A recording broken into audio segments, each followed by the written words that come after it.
యోహాను సువార్త 14వ అధ్యాయము. మీ హృదయమును కలవరపడనీయకుడి, దేవుని యందు విశ్వాసముంచుచున్నారు, నా యందును విశ్వాసముంచుడి. నా తండ్రి ఇంట అనేక నివాసములు కలవు. లేని ఎడల మీతో చెప్పుదును, మీకు స్థలము సిద్ధపరచ వెళ్ళుచున్నాను. నేను వెళ్ళి మీకు స్థలము సిద్ధపరచిన ఎడల నేనుండు స్థలములో మీరును ఉండులాగున మరలా వచ్చి నా యొద్ద నుండుటకు మిమ్మును తీసుకొని పోవుదును. నేను వెళ్ళుచున్న స్థలమునకు మార్గము మీకు తెలియనని చెప్పెను. అందుకు తోమా, ప్రభువా, ఎక్కడికి వెళ్ళుచున్నావో మాకు తెలియదే, ఆ మార్గం ఎలాగూ తెలియనని ఆయనను అడుగగా, యేసు, నేనే మార్గమును సత్యమును జీవమును, నా ద్వారానే తప్ప ఎవడును తండ్రి యొద్దకు రాడు. మీరు నన్ను ఎరిగి ఉంటే నా తండ్రిని ఎరిగియుందురు. ఇప్పటి నుండి మీరు ఆయనను ఎరుగుదురు, ఆయనను చూచి ఉన్నారని చెప్పెను.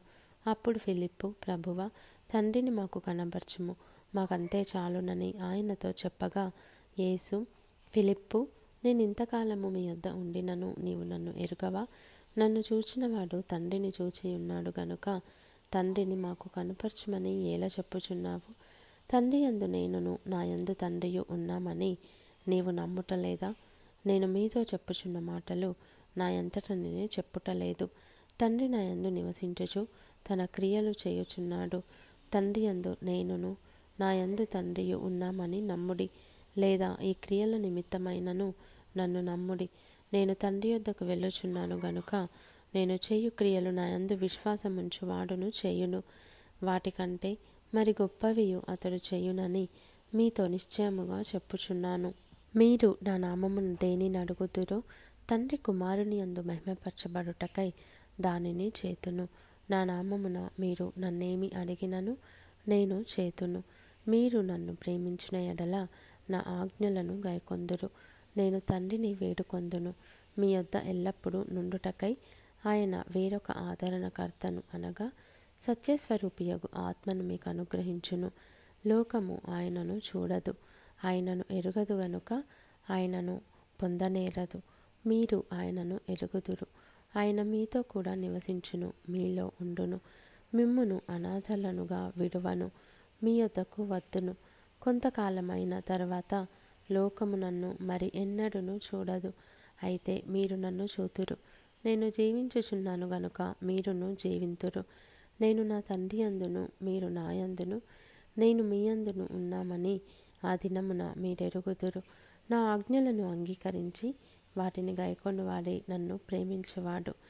నన్ను ప్రేమించువాడు నా తండ్రి వలన ప్రేమింపబడును. నేనును వానిని ప్రేమించి వానికి నన్ను కనబర్చుకొందునని చెప్పెను.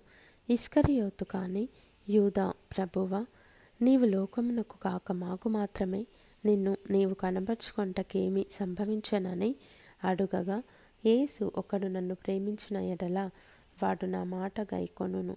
అప్పుడు నా తండ్రి వానిని ప్రేమించును. మేము వాని యొద్దకు వచ్చి వాని యొద్ద నివాసము చేతుము. నన్ను ప్రేమింపని వాడు నా మాటలు గైకొనడు. మీరు వినుచున్న మాట నా మాట కాదు, నన్ను పంపిన తండ్రిదే. నేను మీ యొద్ద ఉండగానే ఈ మాటలు మీతో చెప్పితిని. ఆదరణకర్త, అనగా తండ్రి నా నామమున పంపబోవు పరిశుద్ధాత్మ సమస్తమును మీకు బోధించి నేను మీతో చెప్పిన సంగతులన్నిటినీ మీకు జ్ఞాపకము చేయును. శాంతి మీకు అనుగ్రహించి వెళ్ళుచున్నాను, నా శాంతిని మీకు అనుగ్రహించుచున్నాను.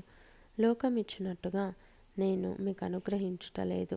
మీ హృదయమును కలవరపడనీయకుడి, వెరవనీయకుడి. నేను వెళ్ళి మీ యొద్దకు వచ్చేదనని మీతో చెప్పిన మాట మీరు వింటిరి కదా.